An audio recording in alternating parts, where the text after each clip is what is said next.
no fuera por Él, ¿qué sería de mí? Si no estuviera Él aquí, ¿qué podría decir?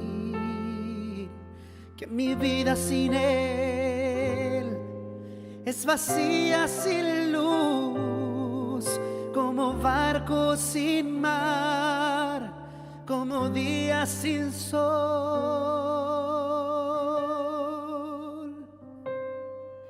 Yo preciso de Él al salir y al entrar, al entonar mi canción o llorar mi dolor, porque eres el motor que me ayuda a seguir. No hay barreras con Él, no hay distancia sin fin, porque Cristo es mi refugio y mi montaña, es mi escudo, mi consuelo, mi esperanza, es el brazo que sostiene mi cabaña, y no podría yo vivir si un día me faltas, porque Cristo es mi refugio y mi montaña, es mi escudo, mi consuelo, mi esperanza, es el brazo que sostiene mi cabaña, y no podría yo vivir si un día me faltas.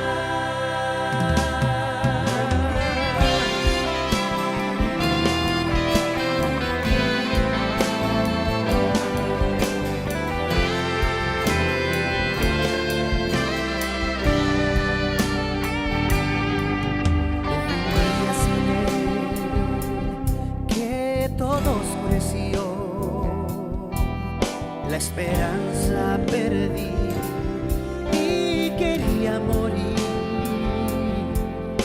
Tenía valor, caminaba sin fe, no podría. Hola mis hermanos y hermanas, esperando que se encuentren muy bien, les doy la más calurosa bienvenida a un nuevo encuentro de temática, por la cual esta tiene el nombre Él volverá y trata sobre el regreso de Jesucristo a la tierra. Es más, lo podemos comprobar con el versículo base de este tema que se encuentra en Hechos capítulo 1 versículo 11 y dice en el nombre del Señor: los cuales también le dijeron: varones galileos, ¿por qué estáis mirando el cielo? Este mismo Jesús que ha sido tomado de vosotros al cielo, así vendrá como le habéis visto ir al cielo. ¡Qué maravilloso! Espero, cierto, que para ustedes sea una jornada maravillosa y muy enriquecedora para su alma. Espero que Dios esté con ustedes y que este mismo nuestro Señor Jesucristo les sea bendiciendo. Nos vemos.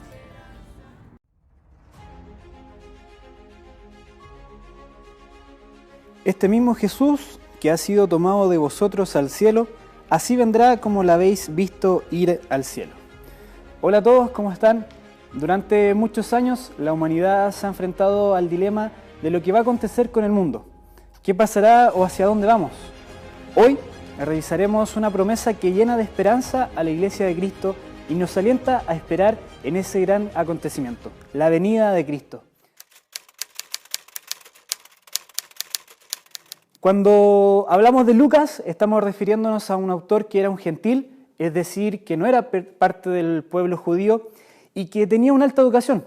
Como lo sabemos, cuando vemos su forma de escribir, su estilo, el uso del idioma griego en un alto nivel, tanto en los libros de Lucas como en Hechos, y que en ambos mantiene el mismo estilo, nos damos cuenta que su estructura, el mismo vocabulario, en ambos denotan el conocimiento que él tenía, tanto en la forma de escribir, en un conocimiento académico, como también un conocimiento de la obra redentora de Dios a lo largo del Antiguo Testamento. Tal como el Evangelio de Lucas, Hechos está dirigido a Teófilo. La verdadera identidad de Teófilo sigue siendo un enigma, ya que Lucas y Hechos proporcionan las únicas referencias bíblicas que se conocen de él. Hay algunos historiadores que indican que podría haber sido un patrocinador de Lucas, aunque no hay mayor evidencia de aquello. No hay consenso respecto a cuándo fue escrito el libro de los Hechos. Sin embargo, la fecha más aceptada es antes del año 70 después de Cristo, posiblemente después del año 62 después de Cristo. El libro pertenece al género de la narrativa histórica bíblica, la cual provee un registro fiel, aunque selectivo, de los eventos de la intervención de Dios para redimir a su pueblo, además de la interpretación teológica y espiritual de tales eventos. Hechos reporta eventos relacionados con el establecimiento y crecimiento de la Iglesia en su nueva forma de pacto, durante la primera generación después de que Jesús ascendió y dio el Espíritu Santo el día de Pentecostés hasta llegar a Roma, el centro del Imperio Romano. Referente a la situación política, Roma mantenía su dominio en Israel y sus regiones, en el periodo que aborda Lucas, que es de aproximadamente unos 30 años, registrando relacionamiento en distintos matices, desde la apatía del ministerio de Jesús en un primer periodo, pasando por la hostilidad creciente que tiene su punto álgido en el año 64 con el incendio de Roma, que provoca una persecución desenfrenada de cristianos, para posteriormente ver un gobierno mucho más benevolente, que esto sucede específicamente al final del libro de Hechos. ¿Es creíble que una persona pueda estar 3 días en una sepultura y luego resucitar? ¿Se puede confiar en la veracidad de los evangelios, que son los que cuentan estos acontecimientos? ¿Puede haber alguna intención de manipular las mentes de las personas con estos acontecimientos? En aquellos tiempos, el idioma que predominaba el mundo era el griego. Esto debido a que Alejandro Magno, quien tuvo a cargo el imperio de Grecia, se empeñó en helenizar, es decir, convertir a la cultura griega todas las regiones. Y para esto era fundamental que el idioma griego pasara a ser el idioma más popularmente hablado. Esto, que parece un hecho anecdótico, es claramente una preparación del plan de Dios, porque permitió que el Evangelio se propagara de manera mucho más rápida. De los 4 evangelios, se estima que el primero que se escribió fue Marcos, aproximadamente en el año 50 después de Cristo, y que después se sumó Mateo y Lucas, probablemente basándose en las experiencias por Marcos y completándolos con las propias. A esto se le llaman evangelios sinópticos, es decir, que se pueden ver paralelamente y tienen una visión muy similar de Cristo. El último en escribirse fue Juan, muchos años después, y él muestra una visión de Cristo como Dios. Algo muy particular ocurre en el Evangelio según San Juan. La mayoría de los eruditos lo sitúan en el año 90 después de Cristo, luego que ocurriera la revelación del Apocalipsis. Eso significa que Juan tiene una panorámica completa del Señor Jesucristo, porque no tan solamente vivió de cerca su ministerio, lo vio morir y resucitar, sino que ahora en el día del Señor lo ve glorificado. Eso probablemente es lo que desencadenó que 2/3 del Evangelio de Juan se sitúen en la última semana de vida de Jesús. Los evangelios son complementarios y claramente inspirados por Dios. Tenemos a Mateo, que era judío y le hablaba a sus compatriotas mostrándole a Jesús como el rey. También tenemos a Marcos, le hablaba al pueblo romano principalmente mostrándole como el siervo. También a Lucas, que le hablaba principalmente a los gentiles y muestra cómo Cristo se humanó por amor. Y por último tenemos a Juan, que es el más universal y nos muestra que Jesús era Dios. Por otra parte, hay una explicación muy obvia en esto. Por ejemplo, yo puedo maquinar una gran estafa, sumar a muchas personas que me quieran seguir.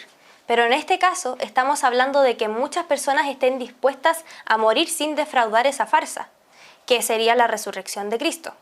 Recordemos lo perseguida que fue la iglesia del comienzo y que estuvieron dispuestos a morir de la forma más terrible, sin dar un paso atrás en su fe. Los apóstoles, quienes estuvieron con Cristo, sufrieron terribles muertes, todo en pos de la predicación del Evangelio. Y si vemos sus historias personales, todos tuvieron un gran impulso en sus vidas, después de la muerte y la resurrección del Maestro. Claramente vieron algo que los cambió para siempre y los animó a dar sus vidas por esta causa. Otro punto de gran discusión es acerca de la muerte de Cristo. ¿Es cierto que murió en la cruz o existe la opción de que haya estado en un trance, adormecido para después despertar? Hay personas que creen que la resurrección no fue tal, ya que habría sido una especie de desmayo fortuito. Pero la evidencia muestra que Jesús fue flagelado, y las flagelaciones romanas eran conocidas por ser extremadamente cruentas. Además, las escrituras muestran que los soldados romanos no quebraron las piernas de Jesús, porque ya estaba muerto. El quebrar las piernas era una forma que ellos utilizaban para acelerar la muerte. Ellos debían ser muy cuidadosos de los presos que tenían, ya que si no hacían bien su trabajo podían incluso ser ejecutados. En el caso de Jesús, solo enterraron una lanza en su costado, para asegurarse de que estaba muerto. No hay forma alguna de que Jesús hubiera sobrevivido en la cruz. Ahora la pregunta que nos surge es, ¿hay antecedentes que sustenten que Jesús efectivamente salió vivo de esa tumba? Hay muchos que están en contra de esto e indican que los propios discípulos habrían preparado todo esto con el fin de mantener la fe de los miembros. ¿La tumba era segura? Absolutamente. Para poder remover la piedra que custodiaba la tumba de Jesucristo, se requería la colaboración de muchas personas para lograr el objetivo. Es por eso que, adicional a todo esto, se montó allí una guardia que custodiaba la tumba día y noche, incluso arriesgando su propia vida si algo llegase a suceder. Otro punto que era importante es que el lugar donde estaba la tumba de Jesús era conocida por casi todos, por lo que no era sencillo tratar de hacer alguna maniobra para realizar algún tipo de fraude. Un punto importante a destacar es que las primeras testigos oculares de este hecho fueron unas mujeres que iban a la tumba de Jesús. Si uno comprende el rol de las mujeres en el siglo I y lo muy poco considerado que era su testimonio, comprenderemos que esto demuestra la veracidad del escrito. Si yo quiero hacer un fraude e inventar una historia y estoy en el siglo I, no debiera usar mujeres para sustentarlo. Jesús vino a revolucionar la vida de los judíos, pues se trata de un rabino de una región de clase baja que enseña durante cerca de 3 años, gana una gran cantidad de seguidores, termina crucificado, ejecutado y avergonzado delante de la multitud. Sin embargo, 5 semanas después de que fue crucificado, más de 10.000 judíos lo están siguiendo y dicen que él es el fundador de una nueva religión, llegando a estar dispuestos a abandonar las tradiciones que llevaban y con los castigos que recibían en aquellos tiempos. La muerte de Jesús fue realmente impactante para sus discípulos, quienes se desalentaron porque no tenían la certeza de su resurrección. La pregunta, ¿restaurarás el reino de Israel en este tiempo?, que aparece en Hechos capítulo 1, verso 6, apunta a la certeza de los discípulos de que Jesús efectivamente era el Cristo, ya que esto se produce mientras están acompañándolo al Señor en el evento glorioso de su regreso al Padre, luego de cumplir su misión de manera perfecta. En otras palabras, están siendo partes y testigos del triunfo de aquel crucificado. Detrás de esta respuesta podemos levantar algunos puntos que Cristo nos quiso mostrar. Lo primero es, no es de la incumbencia de los discípulos saber el tiempo específico en el plan de Dios, de cuando restaure la paz o instaure de manera definitiva su reino. Los discípulos pensaron que Jesús podría derrocar a los romanos y restaurar el anhelado reino físico a Israel. Cuando vieron la muerte de Jesús, vieron frustradas las esperanzas, probablemente porque aún no lograban comprender del todo la profundidad de su propósito. Sin embargo, ahora que ha vuelto a la vida, renace la esperanza profetizada en Salmos 91:8. Ciertamente con tus ojos mirarás y verás la recompensa de los impíos. Si hay algo claro, es que el hombre no tiene certeza de cuál será el momento en que Dios ejercerá su reino en la tierra final. Es por eso que el libro de los Hechos en el capítulo 1, versículo 8 nos dice: pero recibiréis poder cuando haya venido sobre vosotros el Espíritu Santo, y me seréis testigo en Jerusalén, en toda Judea, en Samaria y hasta lo último de la tierra. Cuando analizamos lo que la Biblia nos dice al respecto, podemos ver que si bien El Señor nos ha marcado de manera tajante de que los planes del juicio a la tierra son de su voluntad secreta, también nos otorga una certeza en medio de esta incertidumbre. Nos capacitará para ir a predicar guiados por el glorioso Espíritu Santo por todo el mundo. La propuesta de Jesús es una invitación a la acción.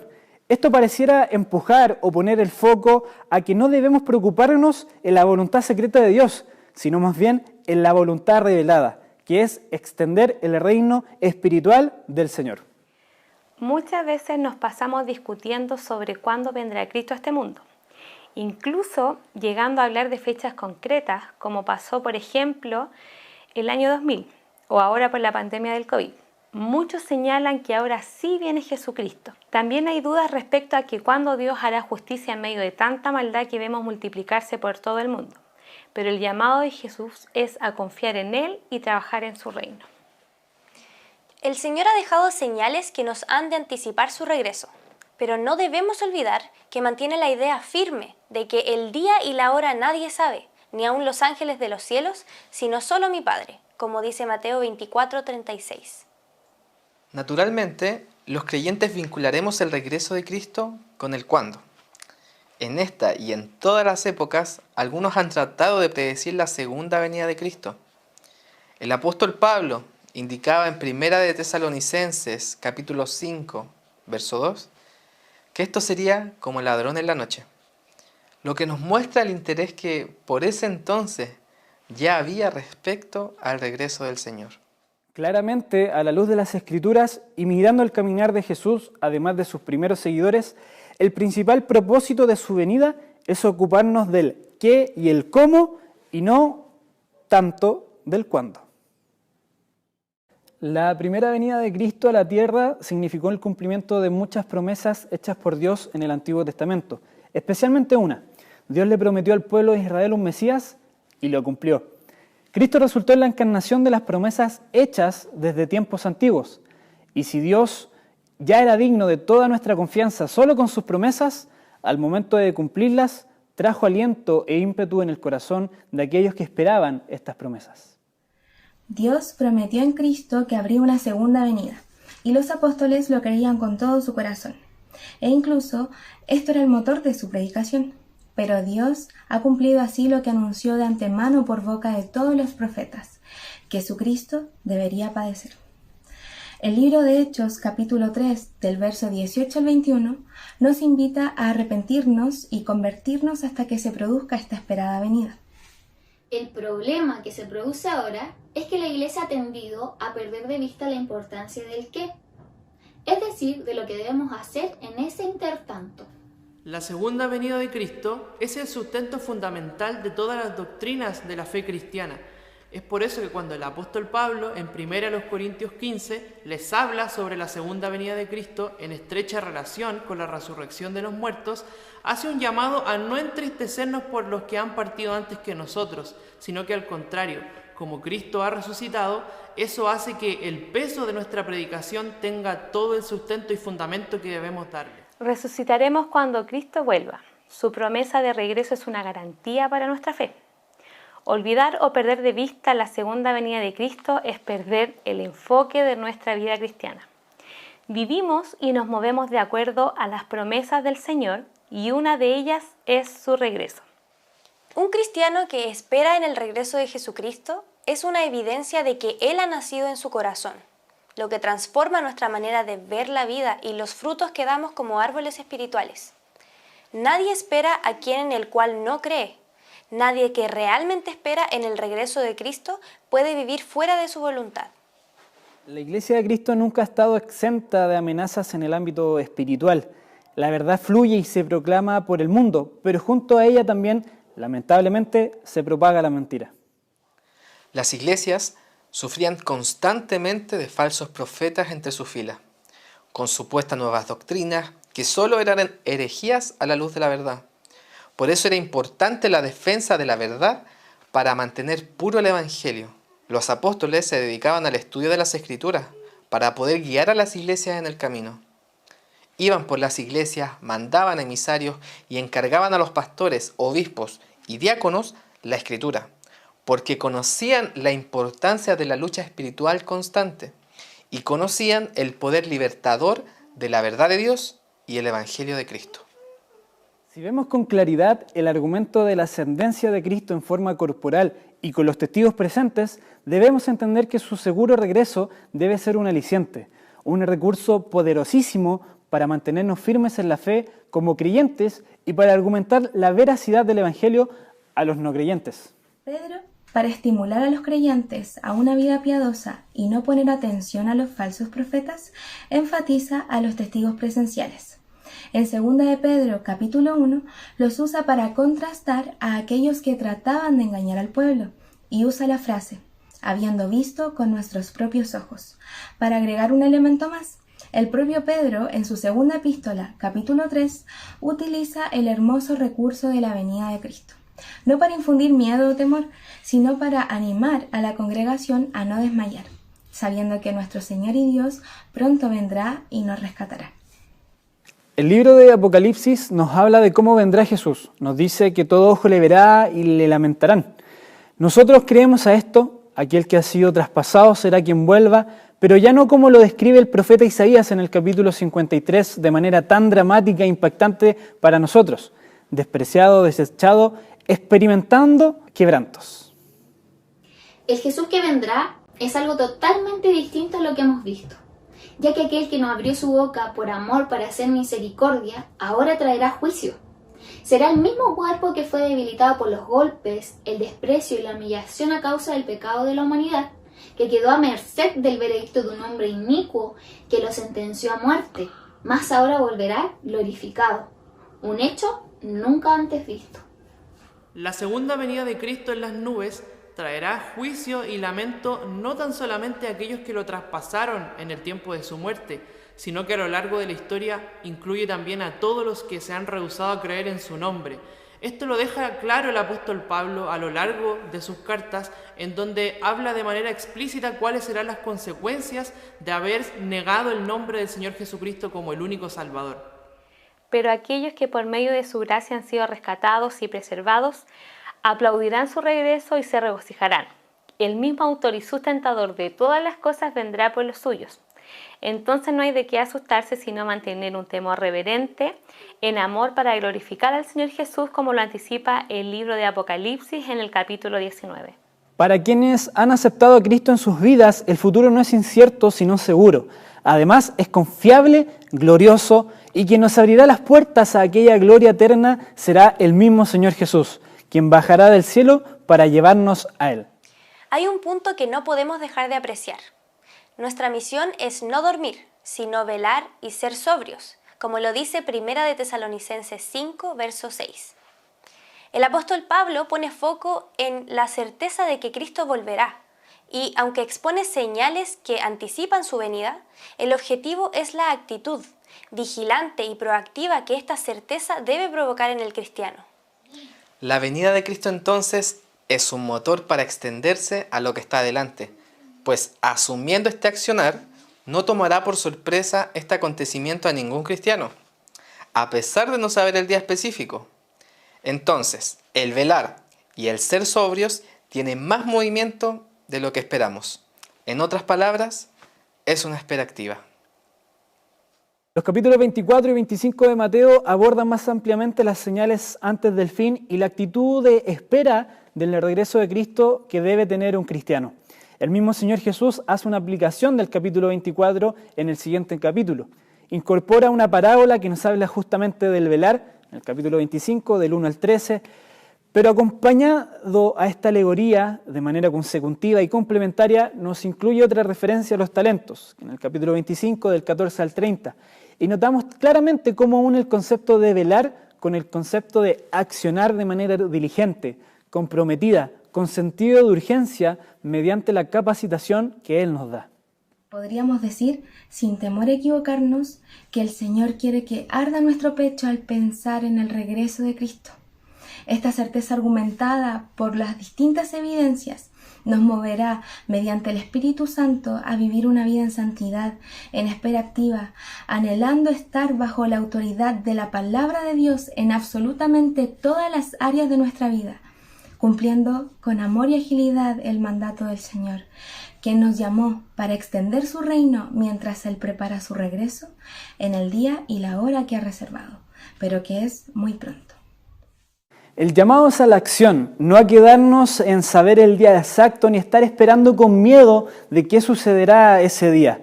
Nuestra vida debe estar llena de Cristo, santificarnos y velar, pero asumiendo esto como acciones que debemos hacer más que solo sentarnos a esperar que esto suceda. Tal como dice Apocalipsis capítulo 22, versículo 20, el que da testimonio de estas cosas dice, ciertamente vengo en breve. Amén. Sí, ven Señor Jesús. Que el fuego de Dios arda en tu vida y anhelamos ese glorioso día, trabajando en su reino.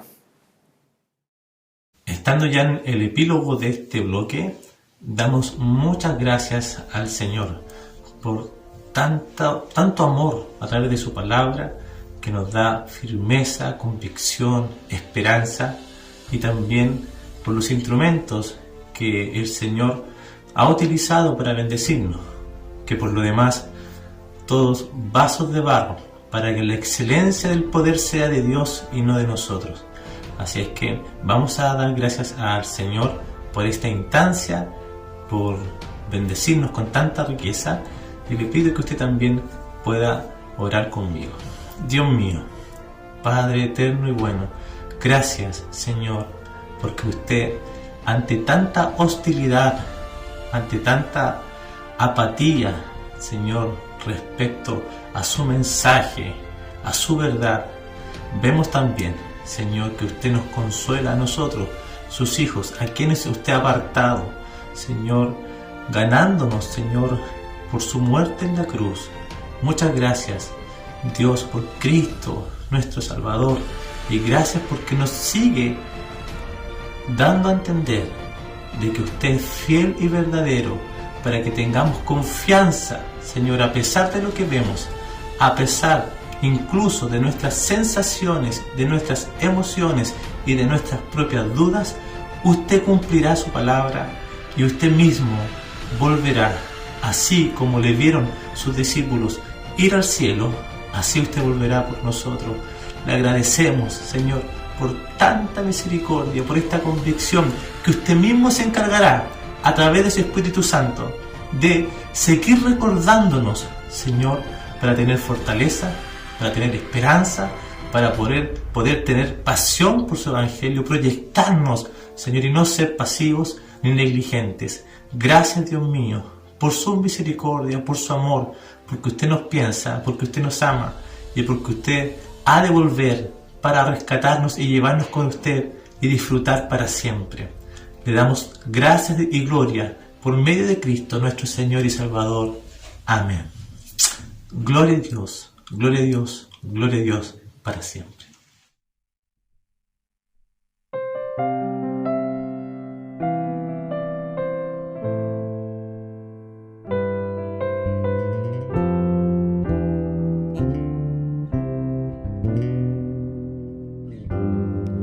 Si no fuera por Él, ¿qué sería de mí? Si no estuviera Él aquí, ¿qué podría decir? Que mi vida sin Él es vacía, sin luz, como barco sin mar, como día sin sol.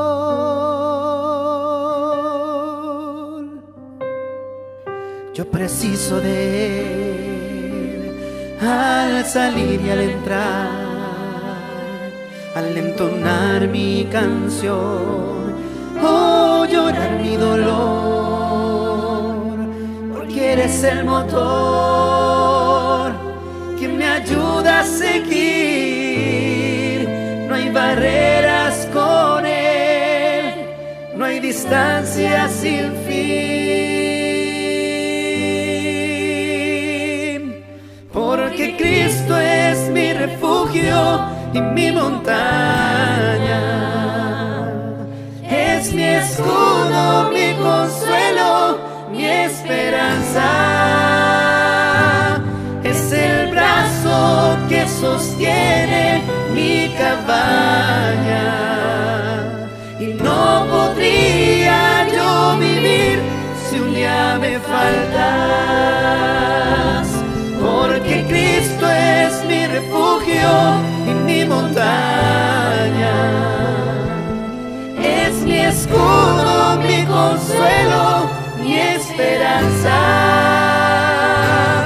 Es el brazo que sostiene mi cabaña. Y no podría yo vivir si un día me faltas.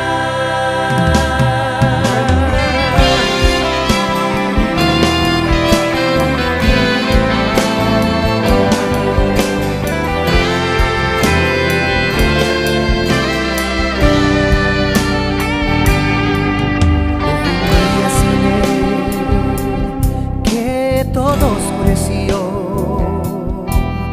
la esperanza perdí y quería morir. Tenía valor, caminaba sin fe, no podría sin Él, porque Él es mi Dios.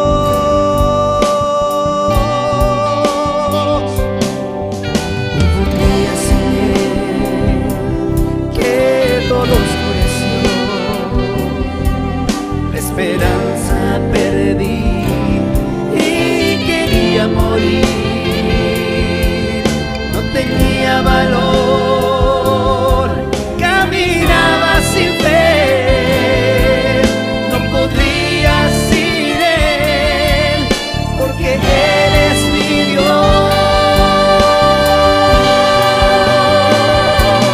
Porque Cristo es mi refugio y mi montaña.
Hola hermanos, Dios les bendiga.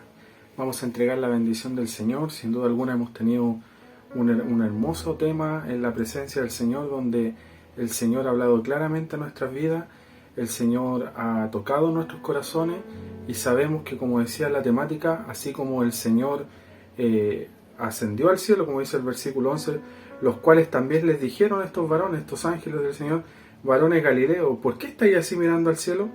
Este mismo Jesús que ha sido tomado de vosotros al cielo, así vendrá como la habéis visto ir al cielo. Asimismo, mis queridos hermanos, el Señor vendrá por su iglesia, nos llevará a su presencia, y eso lo anhelamos, lo esperamos ansiosamente de todo nuestro corazón.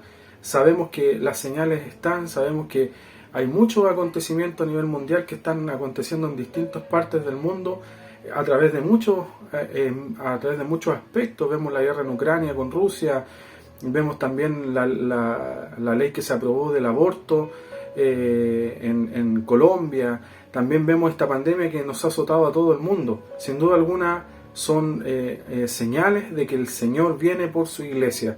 Y así como los discípulos le vieron ir, así el Señor también vendrá y nos arrebatará. Vamos a pedir al Señor la bendición del Señor por este hermoso consejo que el Señor nos ha entregado. Amantísimo Dios de los cielos, en el nombre de Jesús, te damos gracias en esta tarde por darnos este hermoso consejo, esta hermosa temática, Señor amado, la cual ha bendecido nuestras almas, Señor. Te anhelamos, Señor.